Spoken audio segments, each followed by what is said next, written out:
بسم اللہ الرحمن الرحیم۔ قربانی کے مسائل سے متعلق آج ارادہ ہوا کہ ان مسائل سے متعلق ایک کلپ ریکارڈ کروا دیا جائے اور لوگوں کو قربانی کے بیسک مسائل بتائے جائیں۔ لوگ بہت زیادہ جو سوالات پوچھتے ہیں تو اس پہ میں نے کچھ اشارے لکھ لیے اپنے سامنے تاکہ جو سوال بہت زیادہ پوچھے جاتے ہیں میں ان کے بارے میں ریکارڈ کروا دوں۔ تو میں انشاءاللہ یہ جو قربانی ہے اس کے بالکل شروع سے لے کے آخر تک ترتیب سے کوشش کرتا ہوں کہ مسائل بیان کروں، اور جو مسائل بہت زیادہ پوچھے جاتے ہیں اللہ تعالیٰ سے دعا ہے کہ وہ سارے آ جائیں۔ تو پہلا سب سے بڑا مسئلہ یہ ہے کہ قربانی واجب کس پر ہے۔ قربانی واجب کس پر ہے؟ لم سم عوام کی سہولت کے لیے ایک نصاب بیان کرتا ہوں جو علماء بتاتے ہیں 52.5 تولہ چاندی، دیکھ لیے گا نیٹ پر۔ تو اتنی مالیت کا کسی کے پاس سونا ہو یا چاندی ہو یا تجارتی مال ہو، تجارتی مال کہتے ہیں وہ سامان جو بیچنے کے لیے آپ نے خریدا ہے، یا کیش رقم ہو، یا یہ کہ ضرورت سے زائد سامان، ضرورت سے زائد سامان کہتے ہیں وہ سامان جو پورے سال بھی استعمال نہ ہوتا ہو۔ تو ایسی کوئی چیز اگر آپ کے پاس اتنی مالیت کی پڑی ہوئی ہے، یا ایک نہیں 2-4 چیزیں مل کے اتنی مالیت کو پہنچ جاتی ہیں، یعنی خلاصہ یہ نکلا کہ آپ کے جو استعمال میں آنے والی چیزوں کے علاوہ آپ کے پاس اتنی مالیت کی مال موجود ہے، اور ضروری خرچے اس میں سے نکال دیں، قرضے نکال دیں، وہ سب نکال کے بھی اتنے پیسے آپ کے پاس بچتے ہیں 50, 55, 60 ہزار تک، تو پھر آپ پر قربانی واجب ہے۔ یہ بہت مختصر بتا رہا ہوں کیونکہ اگر میں اس کی نصاب کی ڈیٹیل میں گیا تو پورا کلپ اسی میں نکل جائے گا۔ تو لم سم ایک بتا رہا ہوں آپ کو کہ اتنا اماؤنٹ کسی کے پاس ہو تو اس پر قربانی واجب ہے۔ پھر بھی سمجھ میں نہ آئے تو اس بارے میں میرے دوسرے کلپ یوٹیوب پہ آپ کو مل جائیں گے، یا دوسرے علماء سے آپ تفصیل پوچھ لیں، وہ انشاءاللہ آپ کو ڈیٹیل بتا دیں گے، کیونکہ نصاب میں اگر میں زیادہ ڈیٹیل میں گیا تو بہت ہی لمبی بات ہو جائے گی پھر۔ تو اس پر قربانی واجب ہے۔ بڑا مسئلہ یہاں پر ایک یہ اٹھایا جاتا ہے کہ کیا گھر کا سربراہ اگر قربانی کر لے تو سب کی طرف سے کافی ہو جائے گی، یا جو بھی صاحب نصاب ہے جس میں بھی استطاعت ہے اس پر الگ سے قربانی واجب ہے؟ اس میں فقہا کا اختلاف ہے۔ بعض علماء کی رائے یہ ہے کہ ایک آدمی اگر گھر کی طرف سے قربانی کر لے تو سارے اہل خانہ کی طرف سے کافی ہو جاتی ہے، اور اس کے بارے میں بعض تابعین سے آثار منقول ہیں، مصنف ابن ابی شیبہ کی روایات ہیں، لیکن ہماری رائے یہ ہے، اور بر صغیر کے علماء کی رائے یہ ہے، اور امام ابو حنیفہ رحمہ اللہ تعالیٰ کی بھی رائے یہی ہے کہ ہر شخص پر الگ سے قربانی واجب ہے اگر وہ صاحب نصاب ہے۔ اور اس کی 2 دلیلیں بہت مضبوط ہیں۔ سب سے مضبوط دلیل رسول اللہ صلی اللہ علیہ وسلم کی حدیث ہے، من وجد سعة لأن يضحي فلم يضحي فلا يقربن مصلانا۔ آپ صلی اللہ علیہ وسلم نے فرمایا جس کے پاس قربانی کی طاقت تھی اور اس نے قربانی نہیں کی تو وہ ہماری عیدگاہ کے قریب بھی نہ پھٹکے۔ تو اس سے پتہ چلتا ہے کہ جس کے پاس بھی اس طاقت ہے، تو اس میں یہ نہیں ہے کہ گھر کا سربراہ سب کی طرف سے کرے گا، تو یہ جو ہے ایسا نہیں ہے، بلکہ صاف الفاظ ہیں حدیث کے کہ جس کے پاس بھی استطاعت ہے تو وہ اس پر قربانی اس کو کرنی پڑے گی۔ اور دوسری دلیل یہ ہے کہ عبادات میں کہیں بھی ایسا نہیں ہوتا کہ ایک کی عبادت دوسرے کی طرف سے کافی ہو جائے، تو اس پر قیاس کا تقاضا بھی یہی ہے کہ جب اسلام میں کوئی بھی ایک عبادت دوسرے کی طرف سے کافی نہیں ہوتی تو یہ کیسے ممکن ہے کہ قربانی جو مستقل ایک سنت ابراہیمی ہے وہ ایک کرے اور دوسری کی طرف سے بھی وہ خود بخود ادا ہو جائے؟ تو یہ اس کا بھی تقاضا ہے۔ بعض حضرات یہ دلیل دیتے ہیں کہ حضرت ابو بکر اور عمر رضی اللہ عنہما قربانی نہیں کرتے تھے۔ یہ دوسرے مسئلے کی دلیل ہے۔ تو پہلا تو یہ ہو گیا کہ قربانی ہر صاحب استطاعت پر لازم ہے۔ بیگم کے پاس اگر زیور ہے اور اتنی مالیت کا ہے تو اس پر بھی قربانی واجب ہے۔ پھر وہ الگ بات ہے کہ اس کی طرف سے میاں اس کی پرمیشن سے کر دے، یعنی واجب تو اس پر ہوگی لیکن ضروری نہیں ہے کہ وہ خود کرے، اس کی طرف سے اس کا میاں بھی کر سکتا ہے اس کی پرمیشن سے، اجازت سے، اور میاں اپنی طرف سے بھی ایک کر دے اور بیگم کی طرف سے بھی ایک کر دے۔ یعنی گھر کے ایک فرد کرے گا اور سب کی طرف سے کافی ہو جائے یہ نہیں ہے، بلکہ ہر فرد کو الگ کرنی پڑے گی۔ وہ الگ بات ہے کہ اپنے پیسے سے کرنا ضروری نہیں ہے، وہ فرد خود کرے یا کسی سے کروا دے۔ پھر جب کسی سے قربانی کروائے گا تو اس کو پیسے دے، یا جو قربانی اس کی طرف سے کر رہا ہے وہ خود اپنے پیسے استعمال کر لے تو بھی ٹھیک ہے۔ یعنی یہ بھی ٹھیک ہے کہ آپ کے جو ابا ہیں، آپ کے جو والد صاحب ہیں وہ قربانی کر رہے ہیں اور سب بالغ بچوں کی طرف سے کر رہے ہیں، پیسے کسی سے نہیں لے رہے تو بھی ٹھیک ہے، کوئی حرج نہیں ہے۔ یا شوہر بیوی کی طرف سے کر رہا ہے اور پیسے نہیں لے رہا اس سے تو بہت اچھی بات ہے، ایسا نیک شوہر اللہ میاں سب کو دلائے۔ تو یا بیگم صاحبہ کر رہی ہیں اپنے خرچے پہ اور میاں کی طرف سے بھی کر رہی ہیں، میاں سے پیسے نہیں لے رہی، تو سبحان اللہ، بہت اچھا لگا آپ کو سن کے، تو ہمیں بھی بہت اچھا لگا۔ تو یعنی پیسوں کا ہر ایک کا ڈالنا ضروری نہیں. اچھا یہ بھی ایک مسئلہ ہوتا ہے کہ بڑا بھائی کر رہا ہے سب کی طرف سے اور سب سے آدھے آدھے پیسے لے رہا ہے قربانی کے وہ, یا تھوڑے تھوڑے پیسے لے رہا ہے, باقی پیسے اپنی جیب سے ڈال رہا ہے, تو بھی ٹھیک ہے. یعنی جس کی طرف سے قربانی ہو رہی ہے اس کے لیے خود سے پیسے یعنی خرچ کرنا ضروری نہیں ہے. اس کی طرف سے اگر کوئی اور خرچ کر دیتا ہے تو بھی ٹھیک ہے, چاہے پورے پیسے خرچ کرے یا آدھے پیسے خرچ کرے. قرضہ لے کے بھی قربانی کی جا سکتی ہے. آپ کے پاس اگر پیسے نہیں ہیں تو آپ قرضہ لے کے کر سکتے ہیں, اگر آپ کو یقین ہے کہ میں یہ قرضہ بعد میں لوٹا سکتا ہوں. البتہ قرضہ کھا کے قربانی ٹھیک نہیں ہے, کہ آپ نے کسی کا قرضہ دینا ہے, وہ مانگ رہا ہے, دروازے پہ کھڑا ہوا ہے, وہ دے نہیں رہے اور آپ اس کے پیسوں سے بکرے کاٹ رہے ہیں آپ, یہ ٹھیک نہیں ہے. یہ آخرت کے لیے بھی نقصان دہ ہے اور وہ بکرے کے لیے تو نقصان دہ بہرحال ہے ہی ہے. تو ایک مسئلہ تو یہ ہو گیا. دوسرا مسئلہ یہ ہے کہ قربانی کیا واجب ہے یا سنت ہے.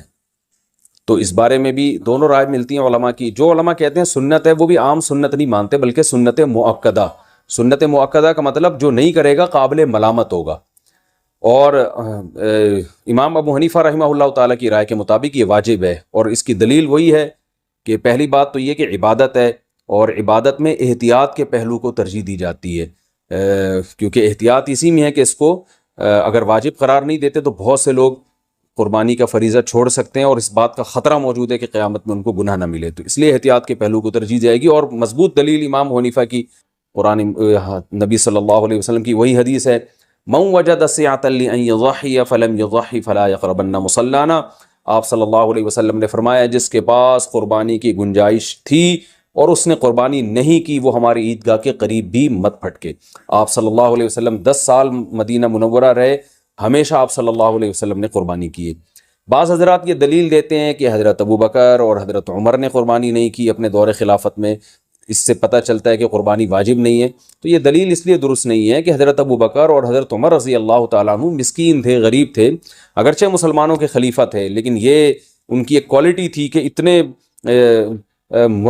لاکھوں مربع میل کے مالک ہونے کے باوجود وہ پیون زدہ کپڑے پہنتے تھے. تو صاحب استطاعت پہ قربانی واجب ہے. یہ دونوں حضرات بڑے تھے مگر قربانی نہیں کی انہوں نے, جیسے کہ روایت میں آتا ہے اس کی وجہ استطاعت نہ ہونا. تو استطاعت اگر نہیں ہے تو پھر قربانی لازم نہیں ہے. بلکہ اگر آپ قرضہ لے کے قربانی کرو گے اور خطرہ ہے کہ میں قرضہ ادا نہیں کر سکتا, تو پھر تو جائز ہی نہیں ہے آپ کے لیے, کیونکہ دوسروں کا حق دبا کے آپ کے لیے عبادت کو کی وجہ آوری یہ ٹھیک نہیں ہے. اس کی فضیلت کیا ہے قربانی کی؟ رسول اللہ صلی اللہ علیہ وسلم نے ارشاد فرمایا بقرعید کے دنوں میں یا ایام نہر میں اللہ کو جانور کا خون بہانے سے زیادہ کوئی عمل محبوب نہیں ہے, اور ہر بال کے بدلے میں اللہ نیکی عطا فرماتے ہیں. یہ قربانی کی بہت بڑی فضیلت ہے, اور اس کی فضیلت آپ علماء سے بیانات میں سنتے ہیں. میں بھی چونکہ بہت مختصر جلدی بات کر رہا ہوں تاکہ میں پورے موضوع کو جلدی سے سمیٹ لوں.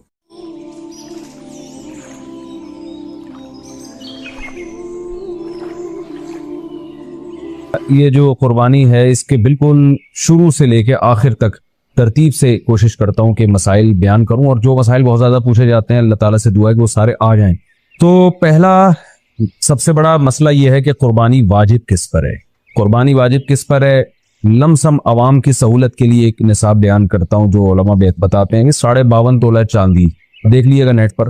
تو اتنی مالیت کا کسی کے پاس سونا ہو یا چاندی ہو یا تجارتی مال ہو, تجارتی مال کہتے ہیں وہ سامان جو بیچنے کے لیے آپ نے خریدا ہے, یا کیش رقم ہو, یا یہ کہ ضرورت سے زائد سامان. ضرورت سے زائد سامان کہتے ہیں وہ سامان جو پورے سال بھی استعمال نہ ہوتا ہو.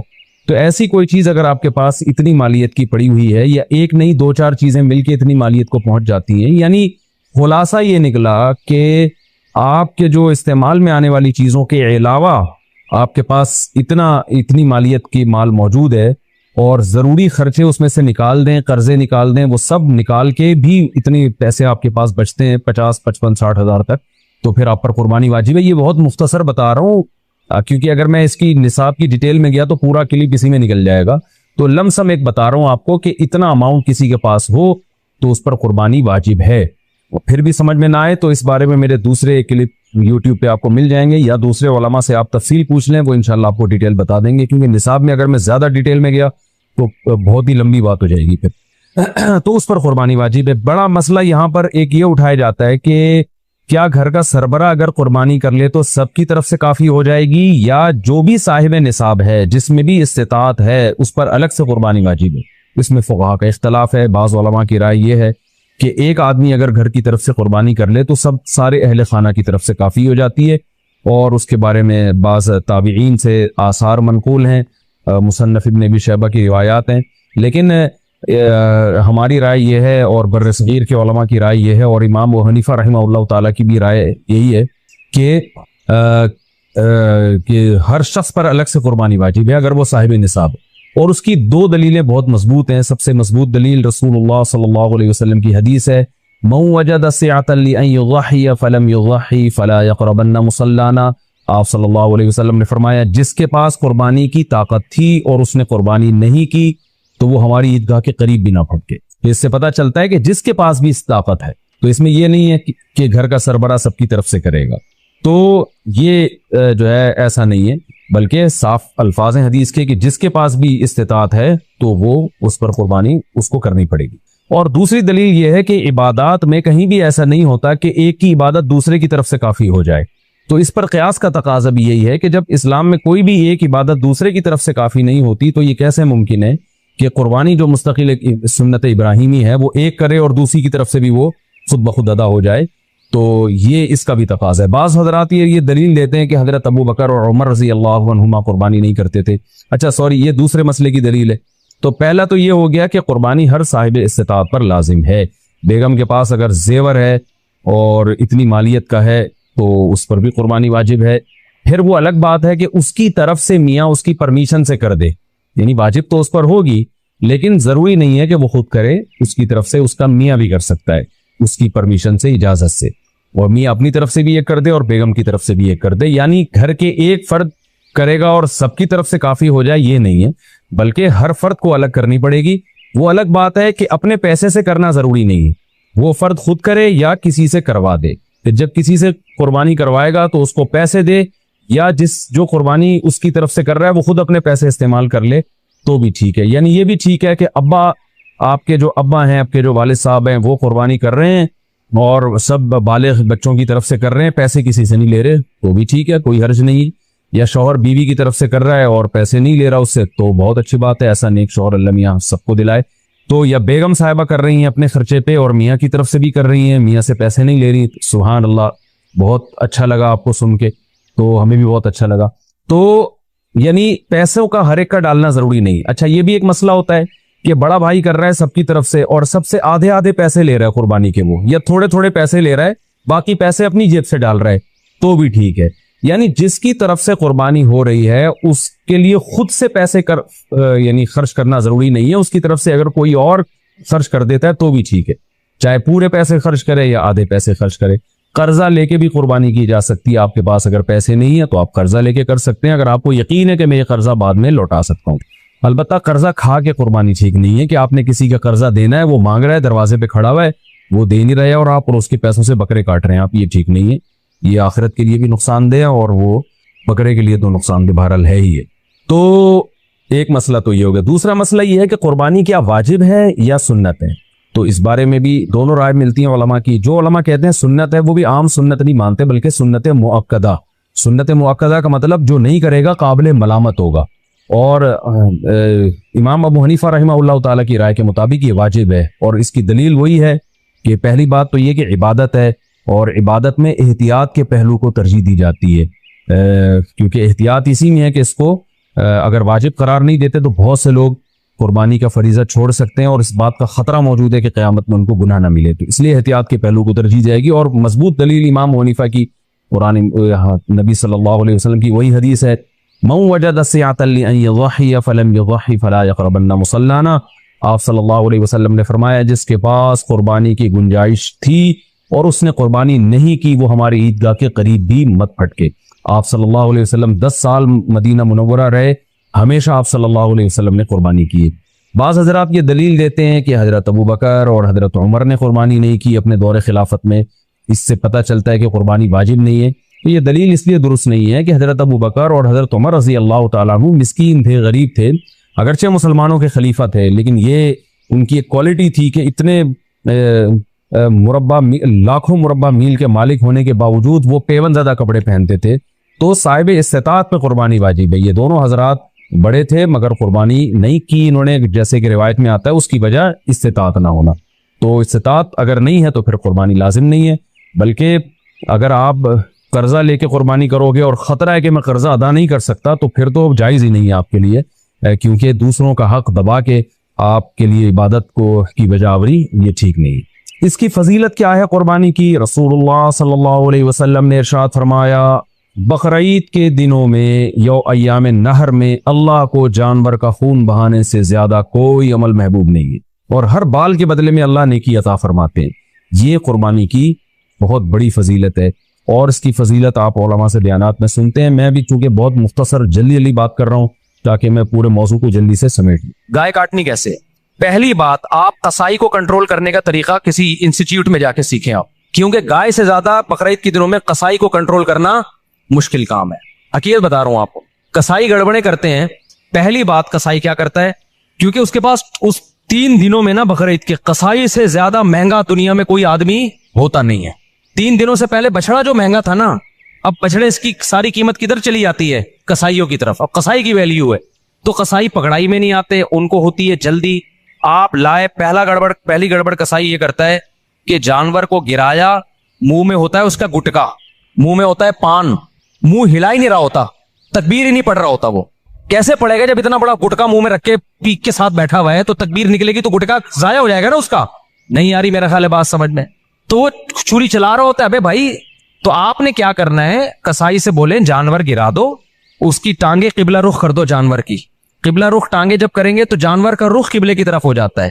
سمجھتے ہیں نا؟ لوگ کیا کرتے ہیں کہ وہ ٹانگیں ادھر ہیں، منہ بیچارے کا گھما رہے ہوتے ہیں اس طرف کو، ٹھیک ہے نا؟ تو وہ بھی جانور بزبان حال کہتا ہے بیل میں ہوں، حرکتیں تیری ہیں بیل جیسی. تو اس کو گرا کے آپ نے کیا کیا، اس کا رخ کہاں کر دیا؟ قبلے کی طرف. بلکہ اور آسان کر کے بتاتا ہوں، جو ذبح کرنے والا ہے نا اس کا رخ قبلے کی طرف ہونا چاہیے. سمجھتے ہیں بات کو؟ تو اس طرح سے جانور کو گرائیں کہ آپ کا رخ کہاں بن رہا ہو. تو پاکستان میں اس کا طریقہ یہ ہے کہ جانور کا جو سر ہے وہ ہو جنوب کی طرف. جانور کا سر کس کی طرف ہو؟ جنوب کی طرف. دم کا رخ کس طرف ہو؟ شمال کی طرف. اور ٹانگیں کس طرف ہو جانور کی؟ قبلے کی طرف. تو اس سے آپ کا ہاتھ بھی صحیح بیٹھے گا، آپ کا سینہ کس طرف ہو جائے گا؟ قبلے کی طرف ہو جائے گا. سمجھ رہے ہو؟ لیکن یہ اس جانور کے ساتھ جو آسانی سے اس کام کے لیے تیار ہو جائے. بعض دفعہ جانور اتنا خطرناک ہوتا ہے کہ اس کو گھمانے میں بہت ٹائم لگتا ہے، تو پھر قبلے کی طرف رخ کرنا کوئی ضروری عمل نہیں ہے. جیسے تیسے اس کو کاٹ کے جانور کو بھی تکلیف سے بچاؤ، خود بھی ٹینشن سے بچو. کیونکہ بعض دفعہ اتنی مشکل سے گرائے، قابو میں نہیں آ رہا، اس کو قبلہ رخ گھمانے کی جگہ نہیں مل رہی، اتنے چکر میں جانور ہی اٹھ کے اس نے آپ کو قبلے کی طرف لٹا دیا. سب لیٹے ہوئے ہیں، ٹھیک ہے نا؟ ایسے بڑے واقعات ہوئے ہیں. تو کوئی تگڑا قسم کا جانور ہے، کنٹرول میں نہیں آ رہا، تو پھر تو جیسے تیسے ہو کر لو تاکہ جانور کو بھی تکلیف نہ ہو، آپ کو بھی نہ ہو. لیکن نارملی اگر آسانی سے پاسبل ہو تو آپ نے کیا کرنا ہے کہ یہ بھی کر سکتے ہیں کہ اس کا سر شمال کی طرف ہو اور دم جنوب کی طرف ہو. یہ بھی صحیح ہے.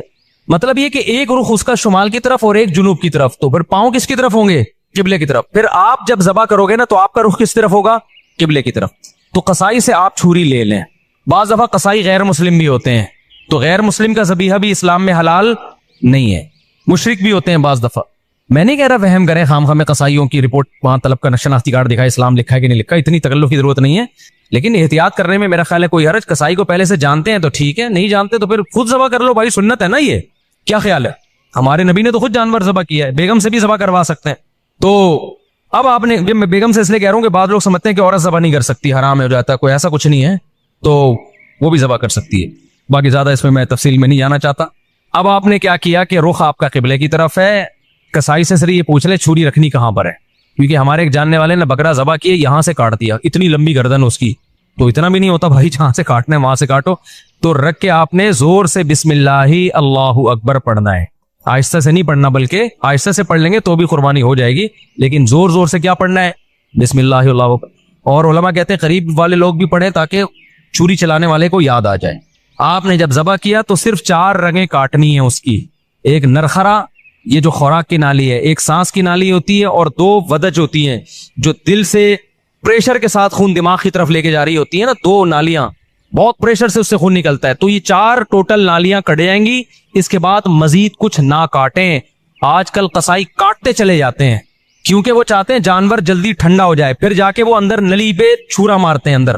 اس سے جانور ٹھنڈا جلدی ہو جاتا ہے، لیکن اس کا نقصان کیا ہے کہ جانور کا خون جسم سے اچھی طریقے سے نہیں نکلتا. ذبح کرنے میں جو ایک بہت بڑی حکمت ہے وہ ہے کہ جانور کی باڈی سے اس کا خون نکل جائے سارا. خون اچھی چیز نہیں ہے. اب گورے بھی اس بات کو مان رہے ہیں، وہ بھی ذبح کی طرف آ رہے ہیں کہ بلڈ نکلنا چاہیے، خون میں بیماریاں ہوتی ہیں، خون کوئی انسانوں کے کھانے کی چیز نہیں ہے. تو اب اگر یہ حرام مغز میں جب وہ مارتے ہیں نا چھورا، اس سے جانور کے اعصاب ٹھنڈے ہو جاتے ہیں. تو دماغ نے جو باڈی کو میسج بھیجا ہوا تھا کہ ایمرجنسی لگی ہوئی ہے تڑپو، اور باڈی تڑپ رہی تھی اور اس کی وجہ سے خون کیا ہو رہا تھا، بہت تیزی سے نکل رہا تھا. تو جب وہ اس کا سارا نروس سسٹم ہی خراب ہو گیا تو باڈی کے احساس ختم، باڈی تڑپنا ختم اور بلڈ نکلنا ختم. تو قصائی لوگ یہ کام کرتے ہیں تاکہ جب گوشت کے اندر خون زیادہ رہے گا نا، عام دنوں میں اس لیے کرتے ہیں کہ گوشت میں خون رہے گا تو گوشت کا ویٹ زیادہ ہوتا ہے، تو اکنامیکلی ان کو وہ سستا پڑتا ہے. اس کے نقصان کیا ہوتا ہے، پبلک کو بیماریاں کھانے کو ملتی ہیں. عام گوشت جو مارکیٹ میں مل رہا ہے نا، اس میں کیا ہوتا ہے، بلڈ رہ جاتا ہے، صحیح طرح وہ ذبح نہیں کرتے، چھرا مار دیتے ہیں اندر، جانور ٹھنڈا ہو گیا، گوشت میں بیماریاں رہ جاتی ہیں خون کی وجہ سے، وہ نقصان ہے. اور بقرعید میں کیا کرتے ہیں، بقرعید میں ان کو جلدی ہوتی ہے. یہ اکنامیکلی ان کو نقصان ہوتا ہے کہ اگر ہم نے جانور کے ٹھنڈا ہونے کا انتظار کیا تو اتنی دیر میں ہم 10 بچڑے اور گرا سکتے تھے. ہمیں وسیم کے یہاں بھی جانا ہے، غفار کے یہاں بھی جانا ہے، ستار کے یہاں بھی جانا ہے، سارا یہ تھوڑی کہ ہم اس کے ٹھنڈا ہونے کا انتظار کریں گے. تو لہذا وہ فوراً کیا کرتے ہیں، اندر چاقو مار دیتے، چورا گھونپ دیتے ہیں تاکہ ٹھنڈا ہو جائے جلدی. تو آپ نے پہلے ٹریننگ کرنی ہے قصائی کو کنٹرول کرنے کی، کیونکہ لوگوں نے یہ میرے بیانات بھی قصائیوں کو سنا ہے کہ ابے 4 رگے کاٹ کے آرام سے کھڑا ہو جا، 2 منٹ اس کا خون نکلنے دے آرام سے، جب نکل جائے گا خون پھر کھال اتارنا شروع کر دو، اس کی اپنی طبعی موت اس کو مرنے دو، ذبح ہونے دو. لیکن قصائی کو پتا ہے کہ بھائی اگر یہ تو میں تو ڈھیر ہو جائے گی مجھے، تو آپ اس کو بیان سنائیں، سمجھائیں، قصائی باز نہیں آتا. تو اس لیے میں بار بار کہتا ہوں کہ آپ نے جو جس کھونٹے سے جانور کو باندھا ہوا تھا نا، 4 رگے کاٹ کے تھوڑی دیر کے لیے وہاں سے قصائی کو باندھ دیں. آپ معذرت کے ساتھ قصائیوں سے پیشگی معذرت، وہ بھی ہمارے دوست یار ہیں بھائی، اسی سوسائٹی کا حصہ ہیں، لیکن کنٹرول میں ہی نہیں آتے نا، وہ کرتے ہیں، وہ نہیں مانتے. تو آپ نے تھوڑی دیر کے لیے جتنے بندے بیل پر تھے وہ سارے بیل کو چھوڑ کے کس پہ آ جائیں، قصائی پہ آ جائیں، اس کو کنٹرول کریں. وہ کاٹے گا، اندر تک کاٹتا رہے گا، اس کو بولے 4 رگے کٹ گئی بس، سمجھ رہے ہو. اس سے گوشت میں ذائقہ بھی آئے گا، گوشت میں بیماریاں بھی نہیں آئیں گی. اور شریعت کا جو حکمت ہے کہ گوشت پاک ہو جائے، کیونکہ خون پاک چیز ہے یا ناپاک چیز ہے، ناپاک چیز ہے. تو گوشت کو شریعت چاہتی ہے خون سے کیا ہو جائے، پاک ہو جائے، تو پاک ہو جائے گا. سمجھتے ہو. تو یہ کام جب آپ نے کر لیا، اس کے بعد قصائی کو بولیں بھائی تو اب چوری سے جو بھی کرنا ہے کر، وہ کھال وال اتارے گا. اس کے بعد آپ نے کیا کیا ہے، وہ پھر جو شروع میں کلیجی نکلتی ہے، لوگ اس کی چاہت میں ہوتے ہیں جلدی سے ہم کلیجی کھا لیں. تو اب آپ نے حصے ایسے بنانا ہے کہ ٹھیک ہے آپ کلیجی وہ جو چیزیں نکل رہی ہیں اس کے تیلی ویلی جو لوگوں کو شوق ہوتا ہے، وہ آپ نے 7 حصے کیے اور 7 حصوں میں تھوڑا سا گوشت بھی لے کے ملا دیا اور تھوڑی سی کلیجی بچا کے رکھ لی. یعنی کلیجی کے 7 حصے کیے، کلیجی دل ولز کے 7 حصے کیے، اور اس میں 7 میں کیا ملا دیا، بوٹیاں ملاتی کچھ، اور آخر میں جو گوشت کے 7 حصے کیے ان میں کیا ملا دی، کلیجی ملا دی. اب سود کے مسائل سے آپ کی حفاظت ہو جائے گی. سمجھ رہے ہو. اب اگر کہیں تھوڑا زیادہ تھوڑا کم بھی چلا گیا نا تو سودی حکام جاری نہیں ہوتے. پھر آخر میں پھر بھی بہتر ہے تول دیں تاکہ لوگوں کو بھی نہ ہو نا، تولنے میں لوگوں کے دل بھی صاف رہتے ہیں کہ پتہ نہیں کیا یہ برتن میں نہیں ہوتا صحیح دفعہ. سمجھ رہے ہو کہ نہیں سمجھ رہے. یہ کام آپ نے کرنا ہے. ایک اہم بات، قصائی کو اجرت میں گوشت دینا جائز نہیں ہے. قصائی کی آپ نے اجرت طے کی، بھائی یہ جانور ذبح ہوگا اور اس کے اتنے حصے ہوں گے اور یہ سب کے تم نے کرنا ہے، تمہیں اتنے پیسے دیے جائیں گے. اگر وہ کہتا ہے میں پٹ کا گوشت لے کے جاؤں گا تو قربانی کے جانور کے گوشت کو کمیشن یا اجرت کے طور پر استعمال بولو نہیں کر سکتے، کیونکہ اس کا مطلب آپ اس گوشت سے معاشی فائدہ اٹھا رہے ہو، پیسے بچا رہے ہو نا. ایک طرح آپ کے ہم نے تو پیسے اس کو پورے دیے، تو پیسے پورے دیے لیکن یہ ایگریمنٹ کا حصہ ہے. تو آپ نے قصائی کو مایوس کر دینا ہے کہ بھائی آپ کو صرف پیسے ملیں گے، باقی اخلاقی طور پر جب کلیجی گھر سے پکے آئے گی تو جہاں سب کھا رہے ہوں گے آپ بھی کھا لینا، کوئی منع تھوڑی کریں گے. الگ سے اس کا کوئی گوشت میں حصہ نہیں ہونا چاہیے. سمجھتے ہو. اس کو مایوس کر دیں آپ کے پیسے ملیں گے. اور پھر آخر میں جب آپ گوشت بانٹ رہے ہوں تو کسی کو بھی دے دیں، پھر اس میں قصائی کو بھی دینے میں کوئی حرج نہیں ہے. لیکن آج کل یہ عرف بن چکا ہے، قصائی لازمی گوشت کا حصہ لے کے جاتے ہیں، پھر وہ بیچ رہے ہوتے ہیں، بقرعید کے بعد دکانوں میں بک رہا ہوتا ہے پھر وہ. سمجھ رہے ہو. کھال کے بارے میں کیا حکم ہے. کھال جانور کی یا تو آپ استعمال کر لیں، کسی کو بھی دے دیں شرکا میں سے، اس کی کھال کو آپ نمک وغیرہ لگا کے استعمال کر لیں، جائے نماز بنا لیں، بڑی بہترین چیز ہوتی ہے. اور اگر آپ نے اس کو بیچ دیا تو پھر اس کی قیمت صدقہ کرنی پڑے گی، پھر آپ اس کی قیمت استعمال نہیں کر سکتے. تو ڈائریکٹ کھال صدقہ کرتے ہیں یا بیچ کے قیمت صدقہ کرتے ہیں. اور ویسے استعمال کرنا چاہے تو کھال استعمال ہو سکتی ہے, وہ مسلح بنایا جا سکتا ہے, اس کا کچھ بھی بنایا جا سکتا ہے, مشکیزہ بنایا جا سکتا ہے. پہلے زمانے میں تو لوگ یہی کچھ کرتے تھے. یہاں تک بات کھوپڑی شریف میں آ گئی ہے. تو اچھا, ایک اہم کام آپ نے یہ بھی کرنا ہے کہ بھائی قربانی کے وقت نا ذکر اذکار کا ہونا چاہیے, شور شرابے کا نہیں ہونا چاہیے. یہ عبادت ہے, اللہ کے حکم پہ آپ اللہ کے مسخر کردہ جانور کو کاٹ رہے ہو, اللہ کے دربار میں پیش کر رہے ہو, تو یہ عبادت کا وقت ہے. اس میں جس قسم کا ہلہ گلہ ہو رہا ہوتا ہے یہ اس موقع پہ بالکل سوٹ نہیں کرتا. گوشت کھاتے ہوئے آپ ہلہ گلہ کر لیں, شام کو تکے بن رہے ہیں, تھوڑا سی مذاق کر لیں, لیکن جب جانور ذبح ہو رہا ہے نا تو اس وقت یہ ہنسی مذاق کا ٹائم نہیں ہے. اس وقت کس چیز کا ٹائم ہے؟ اللہ کے ذکر. دعا پڑھیں, انی وجہت وجہی للذی فطر السماوات والارض حنیفا وما انا من المشرکین. اے اللہ, میں نے اپنے رخ کو ذات کی طرف پھیر لیا جس نے آسمانوں اور زمین کو پیدا کیا. میں شرک کرنے والوں میں سے نہیں ہوں, صرف تیرے نام پہ جانور کاٹوں گا, کسی اور کے نام پہ نہیں کاٹوں گا. ان صلاتی و نسکی و محیای و مماتی للہ رب العالمین. میری نماز, میری قربانی صرف کس کے لیے؟ اللہ کے لیے. تو اس طرح کے الفاظ زبان سے عربی میں یا اردو میں دہرائیں, اے اللہ یہ ہماری طرف سے ہے, اس کو تو اپنے دربار میں قبول کر لے. اس وقت جو ہلہ گلہ, باجے, پوں پوں, اچھل کود, یہ بہت غلط حرکت ہے. سمجھ رہے ہو کہ نہیں؟ بالکل ایسے موقع پہ مسلمان پہ یہ چیزیں سوٹ نہیں کرتی. جو عبادت کا موقع ہے اس میں آپ اس طرح کی انٹرٹینمنٹ کر رہے ہو کہ پتہ ہی نہیں چل رہا کہ کوئی شادی ہو رہی ہے یا عبادت ہو رہی ہے. سمجھ رہے ہو کہ نہیں سمجھ رہے؟ یہ کام کرنا ہے آپ نے. اس کے بعد جب جانور کٹ جائے اور حصے ہو جائیں تو آپ نے کیا کرنا ہے؟ اگر آپ غریب ہیں, آپ کے بچوں کی تعداد زیادہ ہے, گوشت کھانے کو کم ملتا ہے سال میں غربت کی وجہ سے, فیملی بڑی ہے, تو سارا گوشت خود ہی کھا لیں. پھر ایک حصہ صدقہ کرنا یہ افضل بھی نہیں ہے, کیونکہ اپنے بچوں کا حق پہلے ہے, دوسروں کا حق اسلام میں بعد میں. بعض ایسے غریب ہوتے ہیں بیچاروں کو پورے سال گوشت نہیں ملتا, اب انہوں نے پیسے جمع کر کے قربانی کر لی تو کھاؤ بھائی, ٹھیک ہے نا, پھر صدقہ نہ کرو. لیکن اگر اللہ نے آپ کو مالی وسعت دی ہے, آپ پورے سال گوشت کھاتے رہتے ہیں, تو پھر 1/3 گوشت کیا کر دیں؟ کم سے کم بولو صدقہ کر دیں, افضل ہے. کیونکہ قرآن کہہ رہا ہے کلوا منہا, خود بھی کھاؤ اور مسکینوں کو بھی کھلاؤ. تو کم سے کم 1/3 گوشت کیا کر دیں آپ؟ وہ صدقہ کر دیں, آپ لوگوں کو کھلا دیں. آپ سمجھتے ہو کہ نہیں سمجھتے؟ دوسرا کام, باقی 1/3 کا کیا کرے؟ وہ رشتہ داروں کو دے دیں. لیکن اگر رشتہ داروں نے بھی قربانی کی پھر نہ دیں ان کو, تو 2/3 کھا لیں. لیکن 1/3 کوشش کریں کیا کرے بھائی؟ صدقہ کر دیں. یہ مالداروں کے لیے. غریب آدمی کیا کرے؟ پورا کھا جائے, ٹھیک ہے نا. اللہ کی طرف سے ضیافت ہے, بار بار موقع ملتا نہیں تو پھوڑ دے. اچھا, پھر تیسری بات, قربانی کے گوشت کو ایک بہت اہم مسئلہ ہے کہ بعض لوگ ساری قربانی صدقہ کر رہے ہوتے ہیں کہ اپنے ملک میں, اپنے گھر میں کرنی نہیں ہے, بلکہ ہم نے کیا کرنا ہے؟ دوسرے ملک میں, غریبوں کے ملک میں کرنی ہے. جیسے امریکہ اور UK میں لوگ کر رہے ہوتے ہیں, وہاں نہیں کر رہے قربانی, یار ساری پاکستان میں کر دو, غریبوں کو کھلا دو. یہ مناسب نہیں ہے. آئی بات سمجھ میں؟ کیونکہ قربانی میں یہ اصل صدقے کا حکم نہیں ہے. اصل صدقہ بھی ہے اس میں ضمناً, اصل تو حکم یہ ہے کہ بقرعید کے 3 دن ہیں, اللہ چاہتا ہے میرے نام پہ جانور کاٹو, اور پھر اللہ کی طرف سے آپ کے لیے اس کی میزبانی ہے. اللہ میاں کہہ رہے جانور ذبح کرو اور کیا کرو؟ پھر کھاؤ اللہ کی نعمت. آپ کہہ رہے میں نہیں کھاؤں گا, میں کیا کروں گا؟ میں پاکستان میں قربانی کروں گا, میں انڈیا میں کروں گا, میں افریقہ میں کروں گا, میں خود کچھ بھی نہیں کھاؤں گا. تو میں یہ نہیں کہہ رہا کہ حرام ہے, ناجائز ہے, قربانی کا ثواب تو ملے گا, لیکن یہ ایک نوعیت کا اعراض ہے اللہ کی ضیافت سے.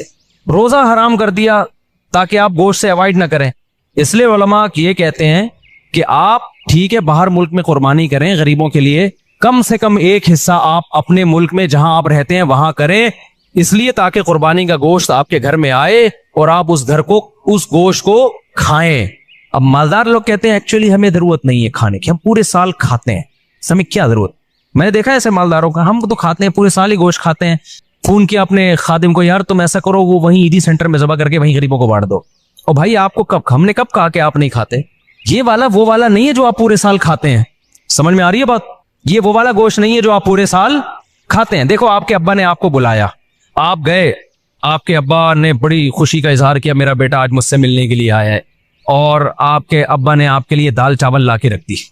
آپ کا ابا میں دال چاول, میں تو ویسے ہی اتنا کھاتا پیتا آدمی ہوں, میں تو کوفتے کھاتا ہوں, اور ابھی بھی میں نے تھوڑی دیر پہلے برگر کھایا, تو ایکچولی یہ آپ لائن میں دے دوں, شاپر میں ڈال کے دے دیں, میں کسی محلے میں کسی کو صدقہ کر دیتا ہوں. آپ نے شاپر میں ڈالا اور آپ نے کہا صدقے کا ثواب لوں گا میں. ابا کو غصہ آئے گا کہ نہیں آئے گا؟ ابے تو مجھے خوش کرنے کے لیے دونے والے کھا لیتا ہے اس میں سے, میں نے تیرے لیے بنائے ہیں, تو جس میں تکبر ہوگا وہ نہیں کھائے گا, جس میں تواضع ہوگی وہ پیٹ بھرا ہوا بھی ہوگا نا تو ابا کے سامنے دال چاول ایسے کھائے گا جیسے کئی دن کا بھوکا ہوں میں. کیا خیال ہے بھائی؟ ایسے کھائے گا جیسے کئی دن کا بھوکا ہوں.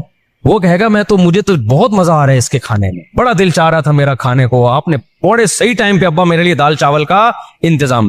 ایسے موقع پہ کہنا ابا شاپر میں ڈال دو, میں پاکستان میں صدقہ کر دیتا ہوں. ٹھیک ہے نا, وہاں غربت زیادہ ہے. تو یہ جو باہر ملکوں میں, لندن میں, امریکہ میں لوگ اپنے گھر میں ذرا بھی قربانی نہیں کرتے, یہ غلط کرتے ہیں.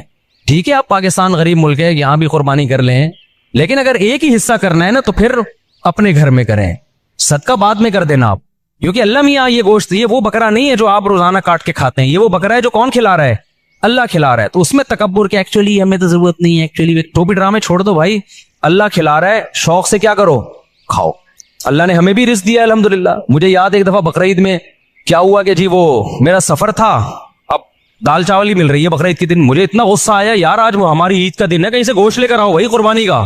میں نے ساتھیوں کو ہلا دیا, پھر انہوں نے انتظام کیا بھائی وہ فلاں جگہ. میں نے کہا بھائی گوشت کھائیں گے یار, ہم یہ پاگل, تو ہم مسلمان ہیں بھائی, بقرعید کے دن ہم پاگل ہیں. مرغی چکن بریانی مجھے لا کے بقرعید میں رکھ دی سفر کی وجہ سے نا. میں نے کہا ہم نہیں کھائے گا چکن بریانی, ہمیں قربانی کا کیا چاہیے, گوشت. اللہ کو یہ ادا ایسے موقع پہ کیا ہوتی ہے, پسند ہوتی ہے. ہمارے نبی کو کھانے پینے کا بالکل شوق نہیں تھا. سب سے زیادہ کھانے پینے سے اوائڈ کس نے کیا ہے؟ سید الانبیاء محمد صلی اللہ علیہ وسلم نے. آپ تو فاقوں سے رہتے تھے. بقرعید کے دن آپ کھاتے نہیں تھے جب تک جانور ذبح نہ ہو جائے اور پہلا نوالا گوشت کا آپ کے پیٹ مبارک میں نہ جائے. سمجھ رہے ہو کہ نہیں سمجھ رہے؟ اپنا شوق دکھانے کے لیے کہ ہم آج نہیں کھائیں گے, پہلا نوالا کیا جائے گا ہمارے پیٹ میں, قربانی کے گوشت کا. تو اللہ سے استغنا مت دکھاؤ, اللہ کے سامنے تکبر بولو مت کرو, وہاں عاجزی ظاہر کرو. اللہ ہم تو کھاتے رہتے ہیں, وہ بھی تو ہی کھلاتا ہے, اپنے خرچے پہ کون سا کھاتے ہیں ہم, ٹھیک ہے نا. سو ان دنوں میں تو کھلائے گا ہم کھائیں گے. تو اس لیے بقرعید کو کوشش کریں ناشتہ بھی نہ کریں قربانی کے, لیکن یہ قربانی کے گوشت جب ٹائم پہ مل جائے. ورنہ آج کل جو قربانی کا گوشت کسائی لوگ اثر میں تیار کر رہے ہوتے ہیں تو پیٹ کمر سے چپک کے خود قربانی کا بکرا بنا ہوا ہوتا ہے آدمی. پہلے زمانے میں ٹھک ٹھک ٹھک قربانی ہوتی تھی. تو اس لیے بقرعید کے دن جو ہے نا, جو یورپ امریکہ میں لوگ رہتے ہیں, بھائی اپنے گھر میں قربانی کا گوشت لایا کرو, کھایا کرو, بچوں کو بھی کھلاؤ. بولو, بچے پوچھیں ابا آج کیوں بکرے کھائے جا رہے ہیں؟ بیٹا یہ ہمارا عید کا دن ہے اور یہ ضیافت کس کی طرف سے ہے؟ اللہ کی طرف سے. آج ہم گوشت کھائیں گے. سمجھتے ہو گے نہیں سمجھتے ہو؟ ہاں, جس کو پرہیز ہے بڑے گوشت سے وہ بکرا کھا لے. ایسا نہ ہو کہ اتنا فارم میں آ جائے کہ ڈاکٹر نے منع کیا ہوا ہے بڑا گوشت کھانے سے. بعض لوگ یہ بھی کر رہے ہوتے ہیں, بھائی اللہ میاں نے جب کھلا رہا ہے تو میں تو کھاؤں گا. ڈاکٹر کہہ رہے تو گائے مت کھا, ٹھیک ہے نا, تیرا کولیسٹرول بہت بڑھ چکا ہے. آپ کہہ رہے ہو اللہ کھلا رہا ہے, تو اللہ تو کھلا رہا ہے, لیکن اللہ کہہ رہا ہے پہلے اپنی صحت بھی دیکھو نا. تو اپنی صحت کے حساب سے آپ نے کیا کرنا ہے, اس کو کھانا ہے. تو اللہ کا شکر ہے اب تک ہماری صحت تو افورڈ کر رہی ہے, ہم کھا لیتے ہیں, تو ہم تو کھائیں گے بھائی. تو اس لیے خوشی سے کھایا کرو, رغبت سے کھایا کرو. ہمارے نبی نے جب حج کے موقع پہ عید الاضحیٰ کے دن 100 اونٹ ذبح کروائے, آپ نے 100 اونٹ, 60 اپنے ہاتھوں سے کیے, باقی حضرت علی سے کروائے, نہر کروائے. اور شدید بھوک کا ٹائم تھا کیونکہ حج کیا آپ نے, کتنی تھکاوٹ ہوتی ہے 10 ذی الحجہ کو حاجیوں کو. میں نے جب یہ حدیث سنی نا مجھے بڑا مزہ آیا, کیونکہ ہمارے پیٹ بھی کمر سے چپکا ہوا تھا حج میں, بھوک سے حالت خراب ہو گئی تھی. تو پھر وہ حدیث آئی سامنے کہ نبی صلی اللہ علیہ وسلم جب شدید بھوک کی حالت میں, شدید تھکاوٹ میں, تو آپ نے صحابہ سے پوچھا الیس ھذا یوم النحر, کیا یہ قربانی کا دن نہیں ہے؟ کتنا مزہ آیا ہوگا نا کہ یہ دن کون سا ہے بھائی, یہ تو قربانی کا دن ہے, یہ تو کھانے پینے کا دن ہے. صحابہ نے کہا ہاں یا رسول اللہ. آپ نے 100 اونٹ نہر کروائے, پھر ہر اونٹ کا گوشت جمع کر کے اس کی یخنی بنائی گئی, اور اس یخنی کو آپ صلی اللہ علیہ وسلم نے پیا, تاکہ 100 کے 100 اونٹ جو اللہ کے نام پہ ذبح ہوئے ہیں سب سے تناول کرنے کا موقع مل جائے. تو ہمارے نبی تو استغنا نہیں کر رہے کہ میں کیوں کھاؤں بھائی, ٹھیک ہے نا. اور کتنا زبردست مزہ آیا ہوگا نا, وہ گوشت کی یخنی کتنی مزے کی ہوتی ہے. بھوک کی حالت میں جب آپ یخنی کھائیں, آپ لوگ کو نہ بھوک لگ رہی ہے نہ گوشت کا مزہ ہے, تو آپ لوگ کی سمجھ میں باتیں بالکل, ایک 4 شادیوں کی باتیں آپ کی سمجھ میں نہیں آئیں گی, ایک گوشت کھانے کی باتیں آپ لوگ کی سمجھ میں نہیں آئیں گی. اس کے لیے کچھ دن ماحول بدلنا پڑے گا آپ کو, ٹھیک ہے نا.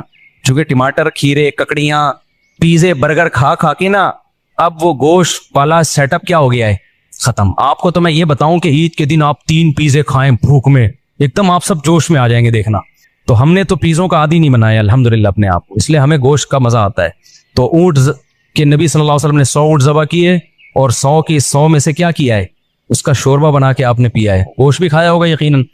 تو اس لیے جو لوگ یورپ میں, امریکہ میں رہتے ہیں, دوسرے ملکوں میں رہتے ہیں, وہ ٹھیک ہے دوسرے ملکوں میں, غریب ملکوں میں بھی قربانی کریں اگر اللہ نے وسائل دیے, لیکن پہلے کیا ہے, کم سے کم ایک حصہ گھر میں ہونا چاہیے, اس کا گوشت گھر میں آنا چاہیے, اس کو کھانا چاہیے. سمجھتے ہو, تاکہ مسلمانوں کا یہ تہوار زندہ بھی رہے, ابراہیم علیہ السلام کی قربانی کی سنت بھی زندہ رہے. وہ بالکل بقرعید کا پتہ ہی نہیں چلتا بعض ملکوں میں, کہتے ہیں ایکچولی بقرعید آئی ہے تو ایکچولی ہم نے وہ فون کر دیا ہے کہ وہ وہاں کر دینا, بس وہیں کر, بس نماز پڑھنے چلے جاتے ہیں. تو یار اتنا بھی میں تو کہتا ہوں اس تکلف کی بھی کیا ضرورت تھی آپ کو, ٹھیک ہے نا, اس تکلف کی کیا ضرورت تھی, نماز بھی نہیں پڑھتے آپ, نہاتے دھوتے بھی نہیں, تو اصل تو ہے ہی گوشت کی قربانی, نماز تو ویسے بھی پڑھتے رہتے ہیں نا, تو کھا لو, اللہ کے مشورے پہ کھا لو اگر آپ کو ضرورت نہیں بھی ہے. اگر 3 افراد 2 حصہ لیں اور ایک حصہ بچ جائے تو کیا وہ ایک حصہ باقی 3 افراد مل کر لے سکتے ہیں یا باہر سے کسی کو دیں؟ یہ بہت اہم مسئلہ ہے. لوگ یہ سمجھتے ہیں کہ گائے میں 7 حصے ہی ضروری ہیں, جب تک وہ 7 حصے نہیں ہوں گے قربانی نہیں ہوگی. یہ بالکل غلط ہے. گائے میں زیادہ سے زیادہ 7 حصے ہو سکتے ہیں, کم سے کم 6 بھی ہو سکتے ہیں, 5 بھی ہو سکتے ہیں, 4 بھی ہو سکتے ہیں, 3 بھی ہو سکتے ہیں, 2 بھی ہو سکتے ہیں. نہیں یہی بات سمجھ میں, مثال کے طور پر 2 آدمی گائے لے کر آئے, آدھی ایک کی ہو گئی, آدھی ایک کی, تو 2 حصے ہو گئے. 3 آدمی گائے لے کر آئے, 1/3 ایک کی, 1/3 ایک کی, 1/3. اب یہ نہیں کہ یہ 1/3 میں آگے منہ والا حصہ تمہارا, بیچ والا, پوری گائے میں 1/3. 4 آدمی گائے لے کر آئے, یہ ایک آدمی لے کر آیا, 3 آدمیوں کو حصے بیچ دیے اس نے, ٹوٹل 4 برابر حصے کر دیے. لوگ سمجھتے ہیں کہ اب 3 آدمی ہیں تو ایک 4 حصے لے, 2 آدمی ہیں تو ایک 4 حصے لے گا, ایک 3 حصے لے گا. یہ ضروری نہیں ہے, سمجھ رہے ہو, اس تکلف کی بالکل بھی ضرورت نہیں ہے. کر لیا تو بھی قربانی ہو جائے گی. تو یہ 7 سے زیادہ لوگ شریک نہیں ہو سکتے, 7 سے کم 6 بھی ہو سکتے ہیں, 6 برابر حصے کر لیے جائیں, ٹھیک ہے. اچھا, گائے کے حصوں کو میرے بھائی خوب سمجھ لو, گائے یا اونٹ میں جب 7 لوگ یا 4 لوگ یا 3 لوگ شریک ہوئے تو جتنے بھی شریک ہوں گے تو خوب سمجھ لیں, گائے کے 7 حصے جو کیے جائیں گے یا 3 یا 4 حصے, وہ تول کے کرنا ضروری ہے, اندازے سے کرنا جائز نہیں ہے, چاہے سارے راضی بھی ہوں, کیونکہ گوشت سودی اموال میں سے ہے. ایک بوٹی بھی زیادہ چلی گئی تو وہ سود کے حکم میں ہوگی, کیونکہ جب ہم حصے تقسیم کر رہے ہوتے ہیں تو اصل میں بیع و شراء کا عمل ہو رہا ہوتا ہے, خرید و فروخت کا, کہ آپ کا حصے کا جو گوشت ہے وہ میں نے خریدا, اس گوشت کے بدلے میں جو میرے پاس ہے وہ میں نے آپ کو بیچا. تو گوشت کے بدلے میں جب گوشت بکتا ہے تو وزن میں تول ضروری ہے, ذرا سا بھی زیادہ ہو گیا تو وہ کیا ہے, ربا ہے, سود ہے, اور جب وہ سود اس میں شامل ہوگا تو وہ سب کے لیے ناجائز ہو جائے گا.